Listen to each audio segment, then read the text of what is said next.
Good morning friends, welcome back. तो जैसा हम जानते हैं कि artificial intelligence it will be मोर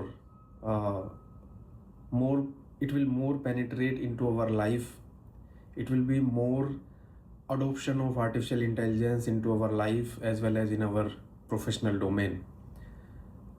तो उसके रिलेटेड अब हमें देखना है कि हम अपने आप को कैसे प्रिपेयर करें। सबसे पहली चीज़ ये है कि आपको आर्टिफिशियल इंटेलिजेंस के बारे में, उसके इम्पैक्ट के बारे में, उसके अराउंड एक बज क्रिएट हो गया है जहाँ पे लोग people are very scared about artificial intelligence, और वो एक सुपरफिशियल इंफॉर्मेशन कंज्यूम कर रहे हैं। वो जस्ट इस बात पर फोकस्ड हैं, इस बात की जो न्यूज़ हमारे चारों तरफ आती हैं कि ये हो गया है, अभी वो हो गया है, अभी वहाँ ले ऑफ हो गया है, अभी ये सब हो गया है, हम उन सब चीज़ों के बारे में बात करते रहते हैं। लेकिन हम आर्टिफिशियल इंटेलिजेंस जो एक टेक्निकल सब्जेक्ट भी है उसको समझने की कोशिश नहीं करते हैं कि उसकी फ़िलोसफी क्या है। इसलिए आज के टाइम पर आर्टिफिशियल इंटेलिजेंस लिटरेसी ये एक one of the biggest gap है जिसको हमें भरने की ज़रूरत है। ये नहीं है कि आर्टिफिशियल इंटेलिजेंस केवल कंप्यूटर साइंटिस्ट, मैथमेटिशियन, इलेक्ट्रॉनिक्स या जो भी स्पेसिफिक डोमेन में काम करने वाले लोग हैं उन्हीं के लिए आर्टिफिशियल इंटेलिजेंस है। चूँकि it is like an electricity, in every digital product you will see that artificial intelligence is there in some or some less or some more degree। तो इन सब चीज़ को समझने के लिए कि आर्टिफिशियल इंटेलिजेंस कैसे काम करता है, कैसे इसका इमरजेंस हुआ, क्यों हम इस स्टेज पर पहुँचे, क्या क्या इसके इम्पैक्ट हैं, क्या इसके इम्पैक्ट हैं सोशल लाइफ में, क्या इसके इम्पैक्ट है हमारे बिजनेसेस के लिए, क्या इसके इम्पैक्ट है हमारी जनरल पब्लिक के लिए, क्या इसके इम्पैक्ट हैं स्टूडेंट्स के लिए, एजुकेशन के लिए, क्या इसके सोशल चैलेंजेस हैं, एथिकल चैलेंजेस हैं, इकोनॉमिक चैलेंजेस हैं। उन चीज़ को समझने के लिए हमें आर्टिफिशियल इंटेलिजेंस के अराउंड अपनी एक थिंकिंग डेवलप करनी चाहिए।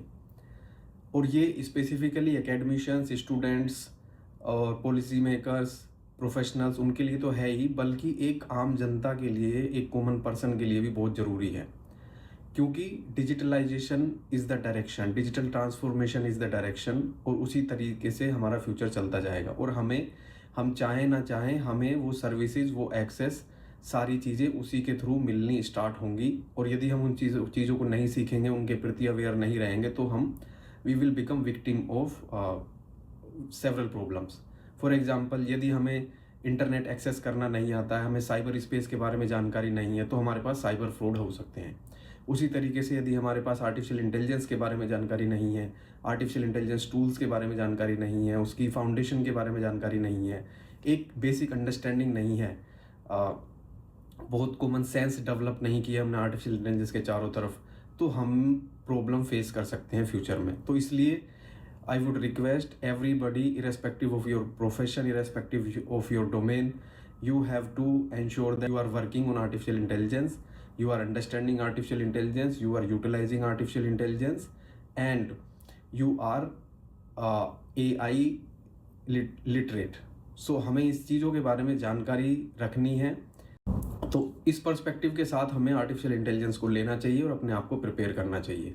और हमें कोशिश करनी चाहिए कि जैसे हम लिटरेसी की बात करते हैं, जैसे हम डिजिटल लिटरेसी की बात करते हैं, वो भी एक आर्टिफिशियल इंटेलिजेंस का ही पार्ट है। इसलिए हमें आर्टिफिशियल इंटेलिजेंस लिटरेट होना चाहिए आज के ज़माने में। उसके अराउंड जो जो इम्पैक्ट हैं, जो जो कोजेज़ हैं, जो सिचुएशंस बन सकती हैं, जो सिनेरियोज बन सकते हैं, जो प्रॉब्लम्स आ सकती है, उन प्रॉब्लम्स को कैसे सोल्व कर सकते हैं, डेटा से रिलेटेड इश्यूज़ हैं, डेटा प्राइवेसी से रिलेटेड इश्यूज़ हैं, सिक्योरिटी के इश्यूज़ हैं, साइबर सिक्योरिटीज़ के इश्यूज़ हैं, तो उनके बारे में कॉमन अंडरस्टैंडिंग हम सब